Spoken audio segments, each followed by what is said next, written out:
네, 장관님께 질의하겠습니다. 이번에 추경에 포함된 코로나19 관련 긴급재난지원금의 소득 하위 80% 대상으로 지급하기로 했습니다. 그런데 이걸 기준을 건강보험료 기준으로 지금 선정할 계획입니다. 맞으시죠? 네. 네. 그래서 복지부가 이번 추경에 뭘 넣냐면 재난지원금 선별 지급 지원 사업을 신규로 넣습니다.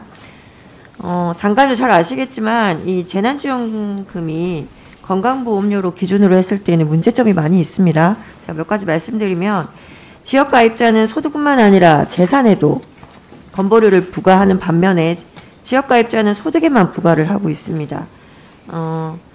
화면 보시면 월 보험료가 10만 원이 안 돼서 사실상 재난지원금 대상에 포함될 직장가입자가 998만 명이 됩니다. 근데 이 중에 재산이 10억 이상인 가입자가 6만 명이 나옵니다. 여기 노란색 부분을 보시면 아실 텐데요. 그리고 5억 이상으로 만약에 확대했을 때는 20만 명이 넘습니다. 이 중에는 보험료가 5만 원 채 안 되는 분인데도 불구하고 재산이 300억 원 이상인 분도 있습니다. 이 사람은 하위 80%라는 이유 때문에 지금 재난지원금을 받게 되는 상황이 되는 겁니다. 문제는 이뿐만 아니라 현재 지역 가입자의 보험료를 산출하면 아시다시피 코로나 발생 이전에 2019년 기준으로 소득을 하고 있습니다. 왜냐하면 올해 11월에 돼야지만 2020년 소득이 부과되기 때문입니다. 그래서 화면 보시면 이러한 문제는 그때 작년 1차 재난금 지원 당시에도 있었습니다. 그래서 건보공단 고객센터에서 상담 건수가 10만에 비해서 갑자기 125만 건으로 폭증한 바도 있습니다. 제가 생각하기에는 이런 상황이 건보료의 부과 체계 자체의 문제라기보다는 재난지원금 대상 선별 기준을 건보료로 한다라는 게 문제라고 생각을 합니다. 장관님께서는 재난지원금 선별 대상 기준을 이렇게 건보료로 활용하는 것이 어떻게 생각하시는지, 그리고 어제 여야 당대표 간에 합의가 있었습니다. 근데 갑자기 번복하는 일이 있었지만 만약에 지속적으로 합의가 된다면 사실상 이 지금 재난지원금 선별기준 지원 사업 예산을 삭감할 필요가 있다고 보는데 여기서는 어떻게 생각하십니까? 네, 정부 내에서는 좀 더 코로나19로 인해서 피해를 많이 받으신 계층 국민들에게 더 두텁게 보호하자는 차원에서 80% 소득 하위 80%까지 지원하는 걸로 결정을 했습니다.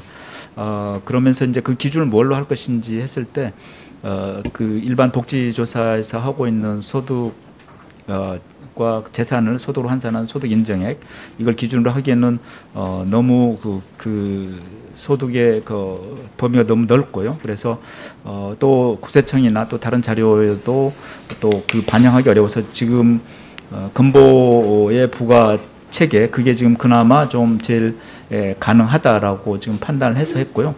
아까 말씀하신 대로 직장가입자는 재산을 지금 거기다가 계산하지 않고 있기 때문에 저희들이 컷오프 기준을 해서 이를테면 배제 기준을 그런 경우는 고재산가에 대해서는 한다든지, 또 맞벌이에 대해서는 또 다른 예외 조항을 만든다든지, 또 나중에 이의 신청을 받아서 거기에 대해서 한다든지, 그런 절차적인 방법은 정부 내에서 TF를 구성해서 운영 중에 있습니다. 그런데 지금 전국민 재난지원금에 관련해서는 정부 입장, 그런데 국회에서 심의하는 과정에서 결정이 되면 저희들은 그에 따라서 필요한 조치를 취하도록 하겠습니다. 그렇지만 아직 확정되지 않은 상태에서는 저희들이 그런 조사하고 한 필요한 그런 예산은 저희들이 좀 편성이 돼야 한다는 입장입니다. 네, 꼼꼼히 살펴봐 주시기 바랍니다. 짧게 한 가지만 더 말씀드리면 장기요양기관 돌봄 종사자 위험 수당 지급 예산의 필요성에서 말씀 좀 드리겠습니다. 그때 코로나19 상황이 심각했을 당시에 요양원 가족이 면회가 이제 금지되어 있는 상황이 있었습니다. 그런데도 불구하고 본인의 감염 우려를 생각을 해서 불안감이 있어서도 돌봄과 방역을 지켜주신 분들이 저는 장기요양기관 돌봄 종사자라고 생각을 합니다. 그래서 노동부에서 공공돌봄 체계에 기여한 바를 인정해서 한시적으로 지원을 해준 적이 있습니다. 네. 하지만 여전히 지원 대상에 포함되지 않은 분들이 많이 계시거든요.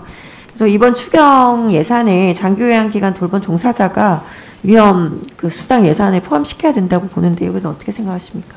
네, 그 위험수당 지급 필요성 이상 공감합니다. 그렇지만 다른 돌보험 종사자들과 형평성 문제가 제기될 수 우려가 있기 때문에 그 대상이라든지 규모, 지원 조건 이건 조금 같이 조금 검토가 필요하다고 봅니다. 네, 수고하셨습니다.